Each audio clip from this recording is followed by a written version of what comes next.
क्या कहना चाहेंगे, सरकार फिर से CNRC की तरफ जा रही है, क्या 2024 का ये मुद्दा है? देखिए, CNRC जो लागू किया गया था वो गलत लागू नहीं किया गया। कहाँ लागू कहाँ हुआ अभी सरकार बोल रही लागू करेंगे। सरकार बोल रही लागू कर देगी। हाँ, जो प्रधानमंत्री जी ने कहा है हाँ। कि हमारे कहने से लागू होगा। हाँ, वो संसद में राष्ट्रपति द्वारा पेश हो जाएगा, पेश होने के बाद NRC लागू हो जाएगा। लेकिन प्रधानमंत्री उस पे विपक्ष नहीं, उस पे मंत्री कहते हैं कि देश में CNRC के लिए हमारा कोई जोर नहीं, अभी हम इस पे सोच नहीं रहे। लेकिन गृह मंत्री कहते हैं कि लागू होगा, तो भैया के बाद में टकराव है। नहीं, कोई टकराव नहीं। प्रधानमंत्री जी ने कहा है CNRC हम बैठ के उसको विचार करके लागू करेंगे, किस पे किया जाए किस पे नहीं जाए। जो बांग्लादेश से आए हुए हैं, जो हमारे देश में मुस्लिम समाज है, उनको कोई डरने की जरूरत है। उन्हीं डर के पूरे भारत में रहा है। हमारा देश भारत स्वतंत्र है। आज भी आजादी के 75 साल बाद ऐसे भारत में गांव है जहां सरकार की अभी लाइट नहीं पहुंच पाई है, अच्छे स्कूल अच्छी शिक्षा नहीं पहुंच पाई है, रोड अभी पक्की नहीं है। तो वहाँ के लोग अपने आप को डॉक्यूमेंट के आधार पे कैसे प्रूफ करेंगे कि सरकार के हम रजिस्टर्ड में है कि नहीं है? देखिए, पूरे भारत आज भी 70-75 साल आजादी के हो गए, अच्छी स्कूलें अच्छी शिक्षा बिजली 24 घंटे नहीं पहुँच पाई है। देखिए, अच्छी सड़क अच्छी बिजली अच्छा विद्यालय न पहुंच पाने का कांग्रेस का देन है। अच्छा। हमारी सरकार भारतीय जनता पार्टी की सरकार 2014 में आई है। 2014 के बाद रिकॉर्ड देख लीजिए कि पूरे देश का एग्रीम हेल्थ सुधरा है कि नहीं सुधरा है। 2014 के पहले की क्या नाम आपके राज्य में सुधार हुआ या नहीं, हमारा मुद्दा ये नहीं है। हमारा मुद्दा ये है कि आप 50-60 साल पीछे का उनसे डॉक्यूमेंट मांग रहे हैं। तो जहां अभी 70-75 साल हो गया, बिजली कनेक्शन नहीं पहुंच पाया है, अभी पूरे भारत के हर घर में बिजली कनेक्शन नहीं है, तो वो लोग डॉक्यूमेंट कैसे 50-60 साल पीछे का ला के दिखाएंगे आपको?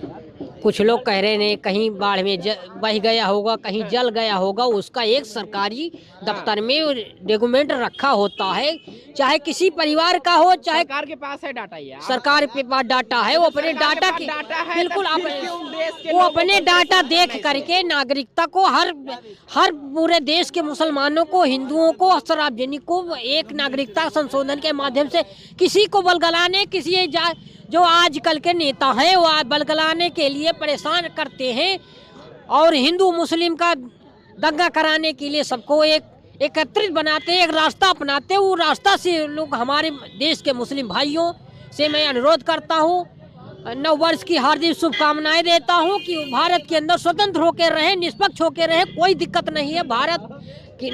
भारत में नरेंद्र मोदी की सरकार वो विचार विमर्श करके काम करेगी बस।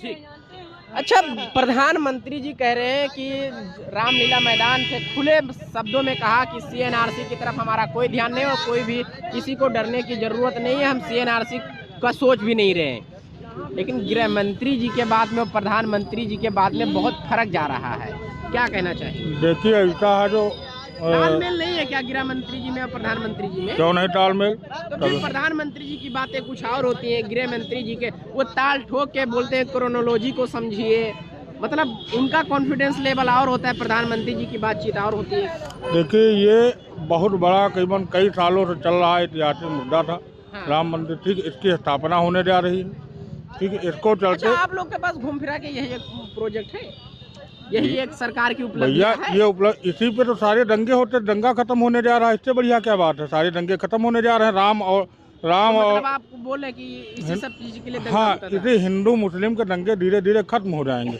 जो आपसी जो वमनता फैली है वो आपके भाईचारे में फिर से तब्दील होने लगेंगी, और यही हम चाहते हैं। यही इच्छा सभी की है कि दंगे ना हो। दंगे फिलहाल इसी माध्यम से दंगे होते रहे हैं, लगभग धर्म के नाम पे, जाति के नाम पे, तो ये सब खत्म हो रहे हैं। तो CNRC के बारे में क्या ख्याल है?